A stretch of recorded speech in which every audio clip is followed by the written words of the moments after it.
المحمود والحمد لله حمد الحامدين حمد العارفين حمد الشاكرين والحمد لله ثم الحمد لله أشهد أن لا إله إلا الله أشهد أن محمدا عبده ورسوله اللهم صل على سيدنا محمد اللهم صل على سيدنا محمد اللهم صل وسلم وبارك على سيد الوجود سيد القومين سيدنا محمد وعلى آله وأصحابه وبيته وذريته أجمعين. Amma ba'du, yang saya cintai, hormati ayahanda balik. Semoga Allah berkahi hayat beliau, berkahi keluarga beliau, berkahi pergerakan harakah Islamiyah beliau. Wabil khusus juga semua anak didik dan murid-murid ayahanda, semoga kita semua istiqamah di jalan Allah Subhanahu wa taala. Nikmat paling besar nikmat bersama Allah. Jika belum merasakan kebersamaan dengan Allah, maka nikmat terbesar bersama dengan orang yang bersama Allah. Maka atas rasa syukur ini kita katakan lakal hamdu ya Rabbana. Bagi Engkau ya Allah segala puji, segala puja yang telah mempertemukan kita, karena masyayikh kita berkalam dengan hadis Nabi SAW, al-arwah jumudun jannadah. Pada hakikatnya semua ruh, apakah ruh saya, ruh ayahanda, ruh kita semua, jumud, jamak daripada jundud, jumud tentara-tentara. Jadi pada dasarnya ruh itu adalah tentara. Mujannadah yang dikomandoi, yang dipimpin. Oleh karenanya, jika di alam arwah, alam ruh yang dipimpin oleh ruhani baginda Rasulullah SAW, maka di alam ini pun dia mesti terpimpin kembali oleh ruh Sayyidina Muhammad SAW. Maka nikmat ini akan sempurna kita syukuri apabila kita bersalawat kepada ruhani Nabi Muhammad sallallahu alaihi wasallam. Wassalatu wassalamu alayka ya abul arwah, salatu wassalamu alayka ya ruhal arwah. Semoga kasih sayang Allah senantiasa tercurah kepada ruh, sumber dari semua arwah, kepada ayahanda semua ruh Sayyidina Muhammad sallallahu alaihi wasallam.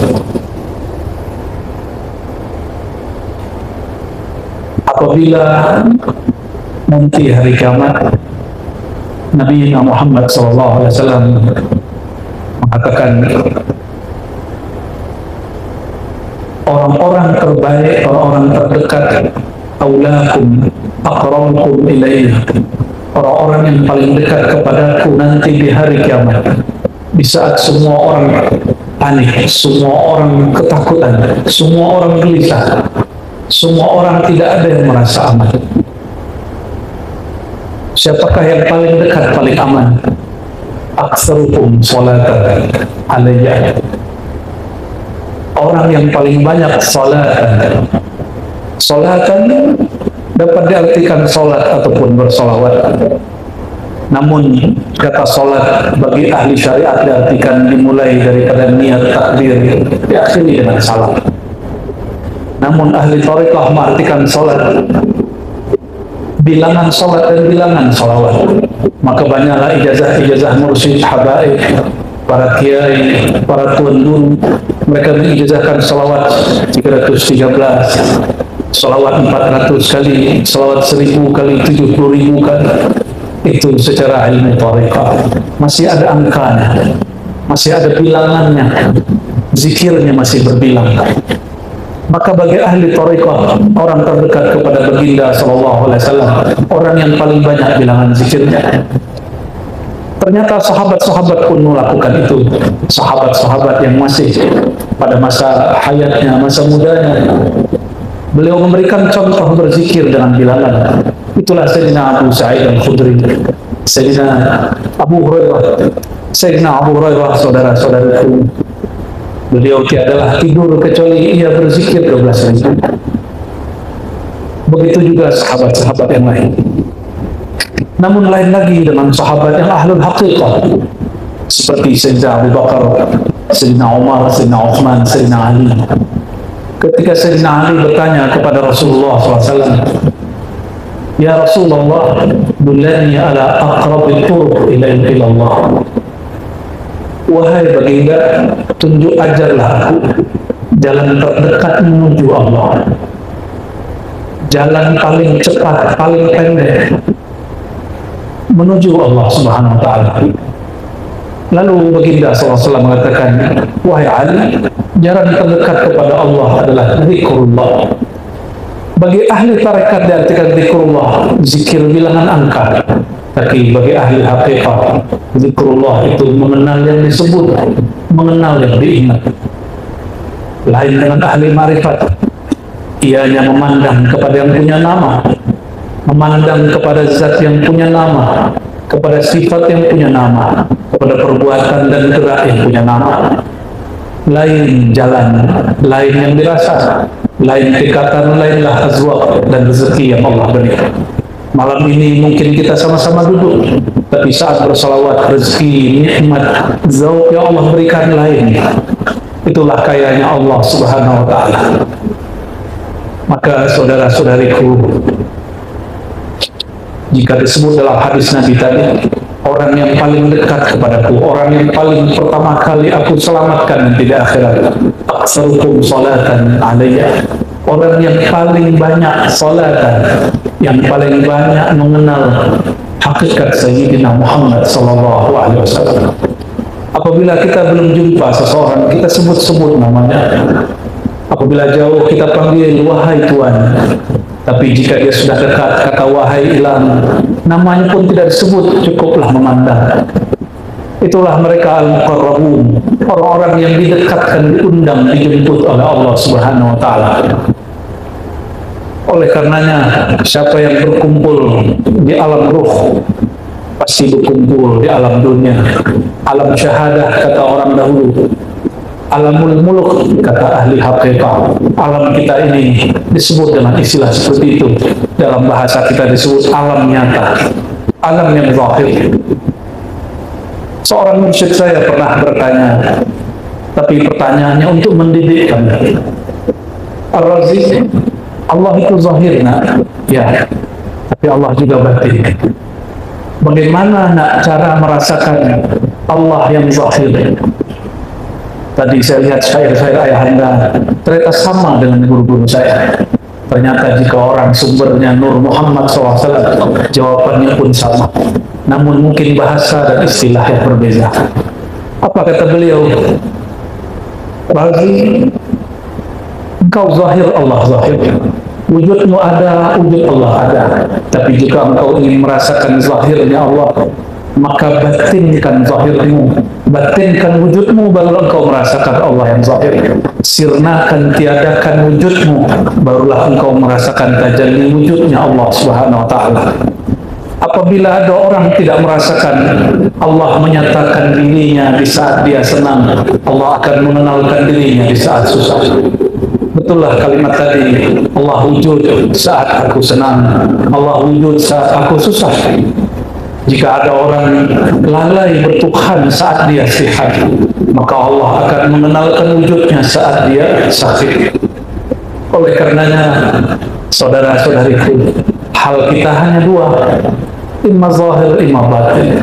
Ada kalanya zahir, ada kalanya batin. Orang yang saat dia sehat, Allah tiada dalam pikirannya, Allah tiada dalam kalam bicaranya, Allah tiada dalam geraknya, maka Allah tegur dia, dibuatlah dia sakit, supaya orang ini kalamnya ada nama Allah, dalam rasa dia ada rasa bertuhan kepada Allah, dalam harap dia ada harap kepada Allah Samad.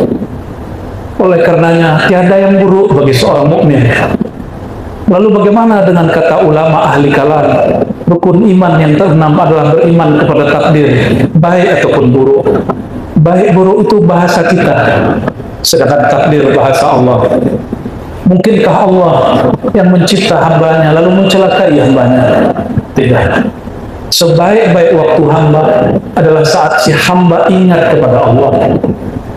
Sebaik-baik, sejaya-jayanya insan di saat hati dia terhubung kepada Allah. maka entahlah dia sakit, entahlah dia sehat, tidak penting bagi Allah. Yang penting dia ingat kepada Allah. Jika dia sehat, ingat Allah, Allah kekalkan sehatnya. Jika sakit menambah dia ingat Allah, Allah tambahlah sakitnya. Tapi masih sakitkah orang sakit jika nama Allah mengalir dari lidahnya? Jika nama Allah bercahaya di kalbunya, masih sehatkah orang yang sehat? Jika nama Allah tiada kunjung keluar dari lisannya, jika sifat Allah tiada pun dia rasa, maka orang sehat dia panik, kepala dia sakit memikirkan dunia.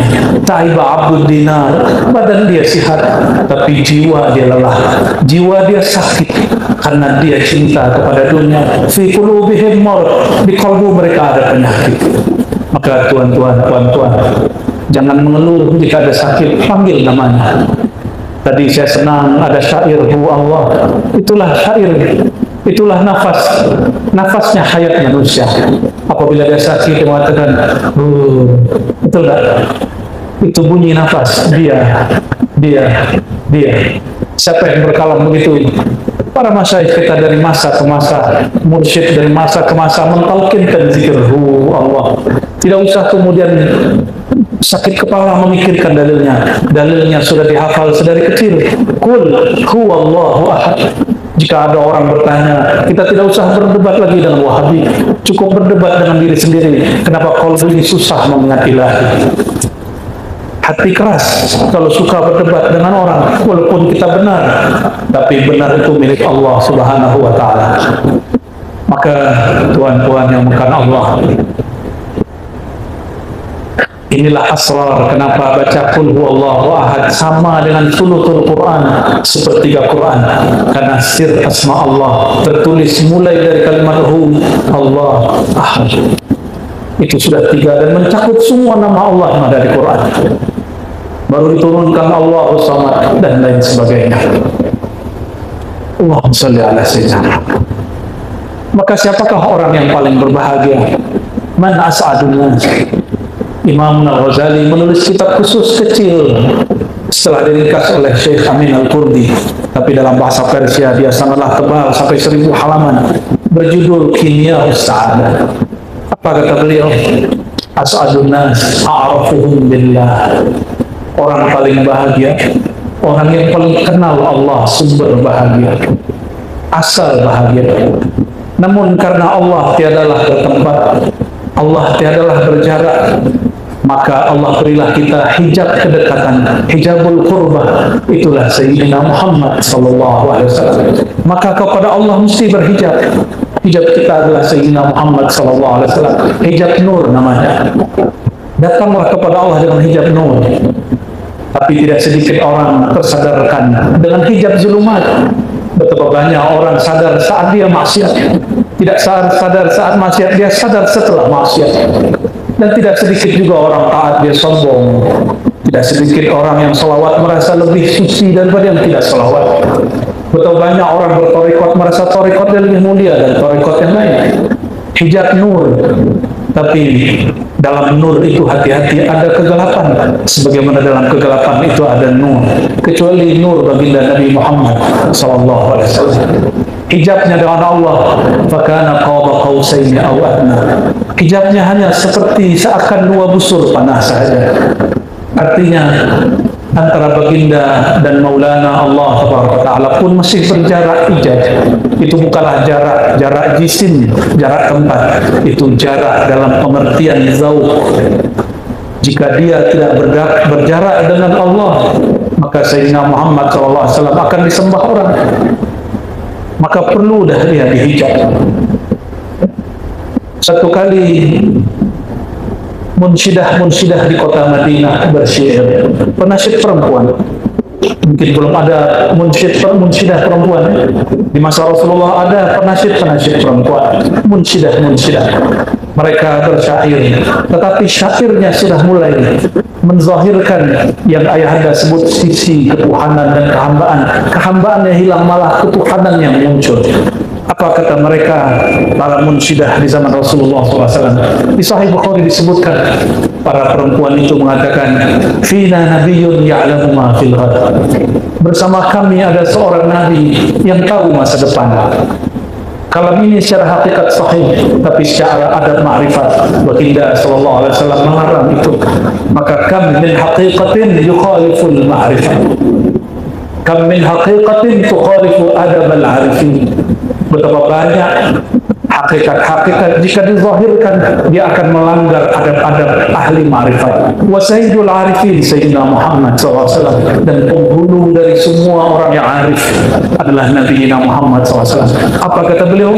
Beliau menegur dan melarang para penasihat munsyidah, perempuan penyair Madinah, janganlah kalian ulang kalimat itu.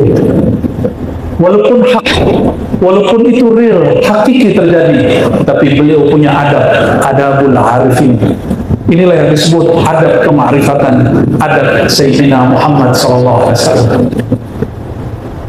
Inilah yang kemudian terlewati oleh Sayyidina Al-Hallaj. Sayyidina Al-Hallaj imam, la syak, alim kabir. Dia mengerti syariat, dia mengerti thariqah, dia mengerti hakikat. Namun dia karam dan terbakar dalam hakikatnya. Sehingga gurunya yang ahli adab, ahli ma'rifat Sayyidina Junaid al-Baghdadi mengatakan, ya Hallaj, ya Aba Mansur, la yaqta'uka illa, yang dapat menghentikan engkau hanyalah hukum darah, hukum kematian. Kenapa? Karena kasfu sirri rububiyah kufrun, engkau telah menebar rahasia rububiyah pada dirimu. Maka benarlah kata seorang syekh namanya Suhawardi al-Maqtul. Apa kata beliau? Syaribna fabuhna fastubihat dima'una. Kami meneguk arak ma'rifat, kami meneguk khamar ma'rifat, maka kami jadi mampu, kami menjadi memelantur, kami bersyatahat. Fastubihat dima'una, maka darah kami dihalalkan, darah kami dikafirkan. Tapi beliau mengatakan, ayuqtadul bawah, apakah seorang pencinta yang mengekspresikan rasa cintanya, rasa rindunya kepada Tuhan, yuqtad, dia mesti dihukum mati. Maka cukuplah itu terjadi di masa lalu, semoga tidak berulang di negeri kita. Cukuplah karya-karya Sidi Hamzah Fansuri dibakar. Cukuplah dulu di Banjar ada seorang syekh namanya Abdul Hamid Datuk Abulung, dia pun dihukum mati. Cukuplah Syekh Siti Jenar, dia dihukum mati. Kita mesti menjaga adab itu jika kita tidak sanggup menjelaskan. Dan Al-Faqir hamba melihat ayahanda masih menjaga adab-adab itu. Semoga Allah menjaga darah beliau, menjaga hayat beliau. Umat masih membutuhkan beliau. Semoga Allah memberkahi hidup kita semua, memberkahi nur yang ada dalam diri, dan menambah nurnya menjadi nurun ala nur. Allahumma ja'alna nur. Ya Allah, karamkan kami, fanakan kami, dan bakakan kami dalam nur Engkau, nurun Nabi Muhammad sallallahu alaihi wasallam. Al-Fatihah.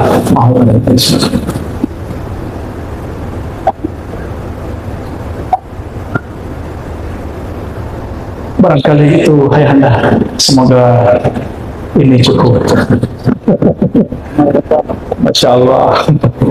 Mungkin sambung sedikit. Mau sambung apa lagi? Kalau boleh saya sebut ayahanda ini Hamzah Fansuri zaman sekarang, karena syair Melayu dilanjutkan oleh ulama-ulama Melayu, tapi tidak ada yang semasuk Syekh Hamzah Fansuri kecuali Raja Ali Haji, Kerajaan Lingga, Kepulauan Riau. Beliau berdua pun Raja Ali Haji Naqsyabandi, sedangkan Sidi Hamzah Fansuri beliau Qadiri Khalwati. Beliau seorang yang berqadiriyah, dan beliau pun menulis buku yang hampir sama juga judulnya dengan buku ayahanda. Beliau punya buku Syurbul Muntahi, minuman untuk orang yang sudah sampai di ujung jalan. Orang yang sudah usul, hidangannya lain dengan orang yang belum usul. Sayyidina Hamzah Fansuri, karena dia mengibaratkan sesuatu yang orang di zamannya tidak paham, bahkan itu setelah zaman dia, yang juga seorang mursyid Qadiriyah, Syekh Nuruddin Ar-Raniri, seorang mursyid ahli kalam bermazhab Syafi'i, akidahnya Asy'ariyah Maturidiyah, sama dengan Syekh Hamzah Fansuri. Tapi inilah sunnatullah. Sunnatullah orang pegang ma'rifat, mesti ada orang salah paham. Karena itu jalan kenabian. Kata Sayyidina Muhammad SAW di hadis Sahih Bukhari, Kitabatil Wahyi, di awal Sahih Bukhari, ketika Sayyidatuna Khadijah membawa Sayyidina Muhammad SAW kepada pamannya Sayyidina Waraqah bin Naufal, orang pertama dari ahli kitab yang beriman. Sayyidina Waraqah mengatakan, wahai Ananda, kau nanti akan terusir, dan aku berkeinginan ingin menjadi pejuang yang akan menjagamu jika umurku panjang. Tapi apalah daya, rasanya hayat hendak terbang. Apa kata Sayyidina Muhammad SAW? Awa mukhrijin yahud, apakah umatku, rakyatku, bangsaku, saudara-saudaraku di Mekah akan mengusir aku, akan menfatwa sesat aku? Apa jawaban Sayyidina Waraqah, ahli kitab pertama yang masuk Islam yang beriman? Apa kata beliau? Inilah jalan orang yang didatangi oleh namus. Namus adalah Sayyidina Jibril. Semua para anbiya mengalami itu. Maka benarlah kata guru-guru kami sedari dulu, kamu belumlah benar mencapai nur kasih Allah, nur walayah, sampai kau dikafirkan 12.000 orang. Ya. Kau dikafirkan 12 kampung. Itu sunnatullahnya.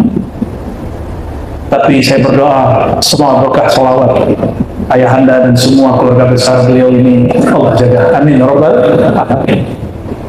Mungkin orang-orang yang suka kafir-kafirkan atas nama ahli sunnah, atas nama akidah yang sahih, hati dia ingin memurnikan agama, tapi dia lupa dia ingin memurnikan orang, tapi dia tidak memurnikan dirinya sendiri. Dia sibuk dengan orang, dia tidak sibuk dengan batinnya sendiri. Dia tidak mengamalkan wa fi anfusikum afala tubsirun. Kenapa kau sibuk memandang orang, tapi kau lupa memandang dirimu? Inilah yang terjadi. Maka tuan-tuan, apabila ada di sosial media satu ayat dibuka tentang seorang muslim, kiai, ustaz, tuanku, tuan guru, syekh, langsung skip. Jangan ditonton, jangan didengar. Kenapa? Mendengar aib sesama muslim itu bagian dari kemunafikan. Sibabul muslim fusuk, mencaci muslim, sesama orang beriman, sesama orang Islam, itu kefasikan. Dan fasik itu adalah ruhnya nifaq. Fasik itu ruhnya kemunafikan. Maka orang munafik itu dia sudah membatinkan kekufuran. Dalam kekufurannya masih ada lagi yang batin, namanya fasik. Na'udzubillah, summa na'udzubillah. Ini yang dikata dalam Al-Quran yang tadi juga kita baca. Fi qulubihim marad, di hati mereka ada penyakit tapi dia tidak tampak. Penyakit di hati, penyakit di jantung tampak tak? Bagaimana cara mengetahui di dalam livernya ada penyakit, di dalam ususnya ada penyakit? Bagaimana caranya? Mesti datang ke dokter, datang ke hospital, masuk lab. Betul tak? Lalu apalagi jika penyakit itu penyakit yang khafi. Penyakit yang khafi, obatnya pun harus sir yang khafi. Tidak sanggup diobati oleh puluhan kita. Tidak sanggup, tidak dapat sembuh dengan membaca buku-buku. Karena buku itu dulu tiada. Rasulullah SAW mengobati manusia dengan Alkitab. Alkitab jangan dibayangkan buku yang sudah dipublish, yang dicetak hari ini. Itu kertas, bukan Alkitab yang dimaksud. Alif lam mim dzalikal kitab la raiba fihi. Orang-orang berpikir Alkitab itu lembaran-lembaran mushaf. Bukan. Alkitab itu yang turun ke dalam dada baginda Nabi Muhammad sallallahu alaihi wasallam. La raiba fihi, dia tidak ada keraguan. La raiba fihi, padanya Alkitab dan pada tempat wadah Alkitab. Di manakah wadah Alkitab? Fuadnya baginda Nabi Muhammad SAW. Sebagai disebutkan Quran, qalbunya baginda SAW. Sayyidina Jibril mengaktifkan kembali fuad dan qalbu Sayyidina Muhammad SAW. Tapi entah siapa yang mengaktifkan, entah siapa yang diaktifkan. Entah Sayyidina Jibril yang berguru, entah Nabi Muhammad yang berguru, entah mereka saling berguru. Allahumma salli ala Sayyidina Muhammad. Lalu kalimat ujungnya hudan lil muttaqin. Dalam terjemah biasa, petunjuk bagi orang bertakwa. Itu terjemah biasa, terjemah syariat. Tapi terjemah secara ahli rohani, hudan di situ syifa. Muttaqin, Nabi SAW mengatakan orang bertakwa. Takwa itu di mana? Kopiah, baju, serban, Makanya saya lihat ayahanda tidak pusing kepala, tidak sakit kepala dengan model songkok. Ya. Kenapa? Karena Hudan dan Syifa tidak ada kaitan dengan songkok, dengan kopiah. Hudan itu turunnya ke dalam kalbu. Maka at-taqwa hahuna, takwa di dalam dada. Jadi jika diterjemah secara zauqiyah, itulah Alkitab yang ada di kalbu baginda SAW. Yang tiada keraguan pada Alkitab, juga tidak keraguan dalam kalbu baginda SAW. Dan pewaris-pewarisnya, hudan lil muttaqin, obat bagi orang yang sudah ada nur ketakwaan, nur Muhammad di dalam dadanya. Maka yang dapat merasakan itu hanya yang ada nur takwa, nur sholawat, nur sholat, semuanya ada di situ. Betul hadis Nabi SAW mengatakan as-salatu nurun. Ahli fikih sering terjemah as-salatu nurun, sholat itu nur. Tapi ahli marifat menerjemah bersolawat itulah nur. Kullama zidta zada nur. Setiap kali engkau tambah salawat, Allahumma salli ala sayyidina Muhammad, Allahumma salli ala sayyidina Muhammad, maka nur bertambah, nurun ala nur. Maka jika ingin melihat orang yang bercahaya kalbunya, carilah orang yang dalam hatinya ada nur salawat kepada baginda Nabi Muhammad SAW. Maka salat pun tidak sah jika tidak ada salawat kepada baginda Nabi Muhammad SAW. Maka saya tutup dengan satu hadis. Apa kata baginda SAW dalam hadis Imam An-Nasai, hadisnya hasan yuhtaju kas-sahih. Hubbiba ilayya minad dunya at-tib wan nisa wa ju'ilat qurratu 'aini fis salah. Allah membuat aku senang kepada dunia satu parfum, harum-haruman wangian. Nah ini tuannya, ahli parfumnya, ahli wangiannya. Tapi guru kami Syekh Amin Al-Qurdi, Amin Salim Al-Qurdi, salah satu mufti di Lebanon, berkalam waktu beliau mengkaji tentang syama'il Nabi Muhammad SAW, bahwa Nabi Muhammad SAW menyukai misik, kesuri. Apa kata beliau? Entah misik yang mengharumkan tubuh baginda, entah sebaliknya baginda yang membuat misik menjadi harum membahana. Allahumma salli ala sayyidina Muhammad. Oleh karenanya ahli-ahli ma'rifat mendendangkan pujian, huwa al-miskul khitab. Dialah sebenarnya misik yang sebenar-benarnya Sayyidina Muhammad SAW. Walaupun tubuh beliau sudah ditanam di Madinah, tapi siapa yang ada ma'rifat kepadanya, ma'rifat kepada nur Sayyidina Muhammad SAW, ma'rifat kepada ruh Ahmad, maka orang itu harum, orang itu mendapati wewangian baginda Nabi Muhammad SAW. Itulah kenapa Allah kemudian membuat Sayyidina Muhammad SAW menyukai al-misk. Maka karena Rasulullah SAW suka kepada misik, kita pun suka kepada misik.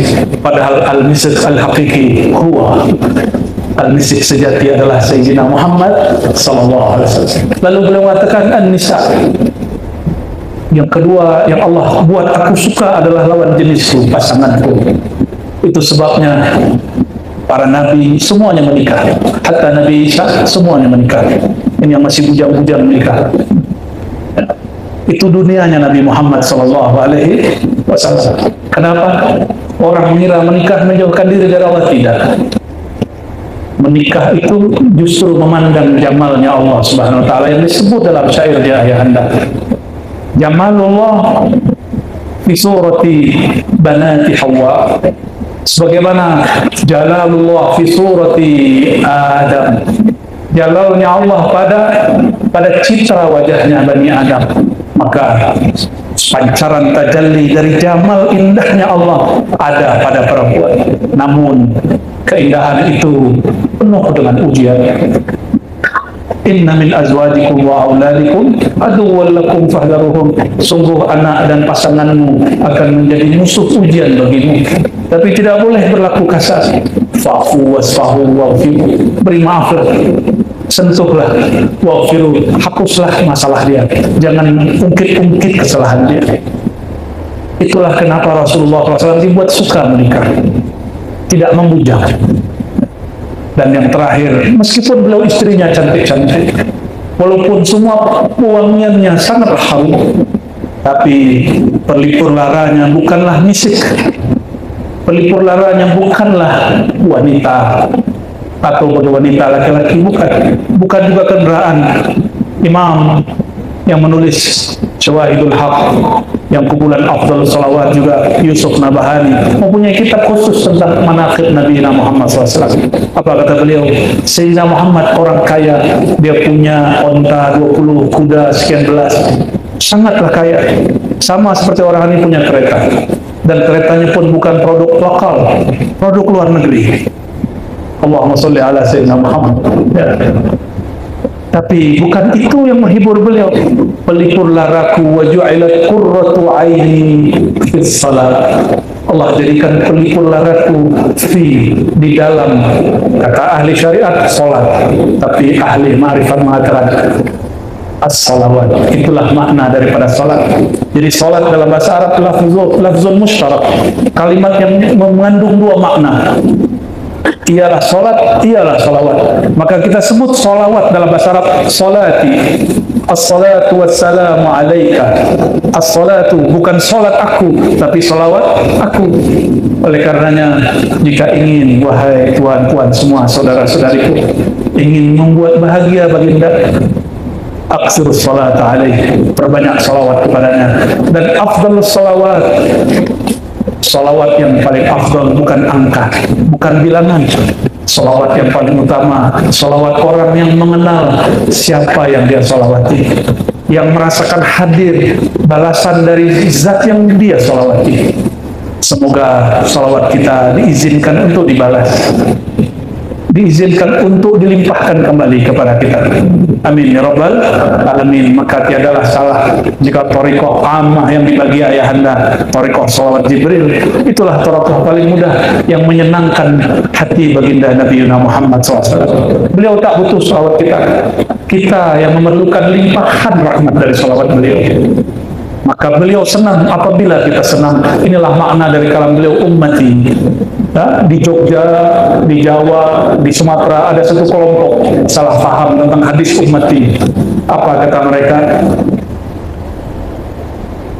Nabi Muhammad itu wafatnya tidak sempurna, karena dia wafat tidak baca la ilaha illallah yang dibaca ummati.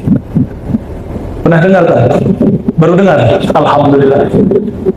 Orang ini salah paham. Kata dia, dulu Nabi Muhammad berkalam tapi dia tidak konsisten. Man kana akhiru kalamihi la ilaha illallah dakhala jannah. Siapa akhir kalam dia la ilah pasti masuk surga. Tapi ia sendiri matinya membaca ummati, bukan baca la ilaha illallah.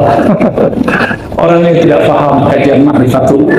Orang ini terbakar hakikat, terbakar zikir ismuzat, kurang bersolawat, kurang bersolawat. Makanya jangan hanya banyak wirid zikir Allah Allah Allah, mesti juga menyebut Muhammadun Rasulullah sallallahu alaihi wasallam supaya kita tidak terbakar. Apa sebabnya? Iblis pun zikir Allah Allah, tapi dia tidak mau baca Muhammad Habibullah, Muhammad Nurullah. Maka jika jumpa yang mengaku mursyid, mengaku wali, mengaku malaikat dalam perjalanan zikir, bacalah Muhammad Rasulullah. Jika ia tidak baca, dia syaitan.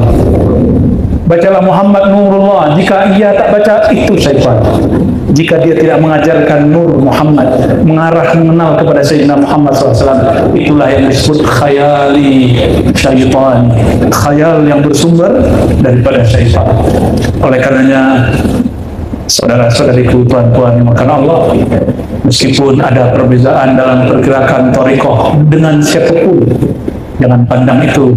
Pandanglah bahwa niat kita hanya ingin menyenangkan hati baginda Nabi Muhammad sallallahu alaihi wasallam. Wassalatu wassalamu alaika ya sayyidana ya habibana ya Rasulullah.